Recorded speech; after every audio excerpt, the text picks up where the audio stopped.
Good morning बच्चों। 8th class विषय Hindi, chapter number 4 छोटा जादूगर, पेज नंबर 36 पर हम आपको पढ़ा रहे हैं। बाबूजी जेल में हैं, देश के लिए वह बच्चा ऐसे गर्व से बोला। और तुम्हारी माँ कहाँ है? बच्चा बोला वह बीमार है और तुम तमाशा देख रहे हो। उसके मुंह से तिरस्कार की हंसी फूट पड़ी। उसने कहा तमाशा देखने नहीं, दिखाने निकला हूँ। कुछ पैसे ले जाऊँगा तो माँ को पथ्य दूंगा, मीन्स दवा दूंगा, दवाई।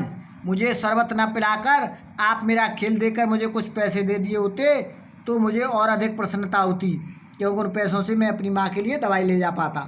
मैं आश्चर्य से उस 13-14 वर्ष के लड़के को देखने लगा। हाँ, मैं सच कहता हूँ बाबूजी, माँ बीमार है, इसलिए मैं नहीं गया। कहाँ? जेल में। जब कुछ लोग खेल तमाशा देखते ही हैं तो मैं क्यों न दिखाकर माँ की दवा दारू करूं और अपना पेट भरूं। मैंने दीर्घ निश्वास लिया, लंबी सांस ली, दीर्घ निश्वास लंबी सांस। चारों ओर बिजली के लट्टू नाच रहे थे। मन व्यग्र उठा। मैंने उससे कहा अच्छा चलो निशाना लगाया जाए। हम दोनों उस जगह पर पहुंचे जहां खिलौनों को गेंद से गिराया जाता था। मैंने 12 टिकट खरीदकर उस लड़के को दे दिए। वह निकला पक्का निशानेबाज।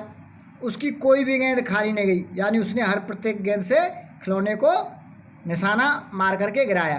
देखने वाले दंग रह गए। उसने 12 खिलौनों को बटोर लिया, लेकिन उठाता उन्हें कैसे? कुछ मेरे रुमाल में बांधे, कुछ जेब में रख लिए।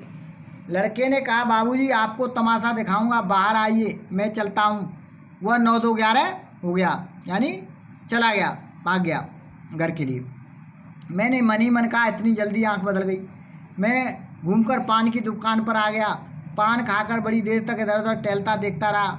झूले के पास लोगों का ऊपर आना जाना देखने लगा। लेखक अकस्मात किसी ने ऊपर के हिंडोले से पुकारा बाबूजी। वो बच्चा झूले पर था। मैंने पूछा कौन? वह बोला मैं हूँ छोटा जादूगर। कोलकाता के सुरम्य वनस्पति उद्यान में लाल कमलिनी से भरी हुई एक छोटी सी झील के किनारे घने वृक्षों की छाया में अपनी मंडली के साथ बैठा हुआ, यानी अपने साथियों के साथ बैठा हुआ मैं जलपान कर रहा था। पानी वानी पी रहे थे, बातें हो रही थी। इतने में वही छोटा जादूगर दिखाई पड़ा। हाथ में झोला, साफ जांघिया और आधी बाहों का कुर्ता, सिर पर मैला रुमाल सूत की रस्सी से बांधा था। मस्तानी चाल में झूमता हुआ कहने लगा बाबूजी नमस्ते, आज का ये तो खेल दिखाऊं। नहीं जी, मैं क्रोध से कुछ और कहने जा रहा था, तभी श्रीमती जी ने कहा, यानी उनकी पत्नी ने, लेखक की पत्नी ने, दिखलाओ जी तुम तो अच्छे आए, भला कुछ मन तो बहले। मैं चुप हो गया, क्योंकि श्रीमती जी की वाणी में वह माँ की सी मिठास थी, प्यार था बच्चे के प्रति, जिसके सामने किसी भी लड़के को रोका नहीं जा सकता था। उसने खेल का आरंभ किया।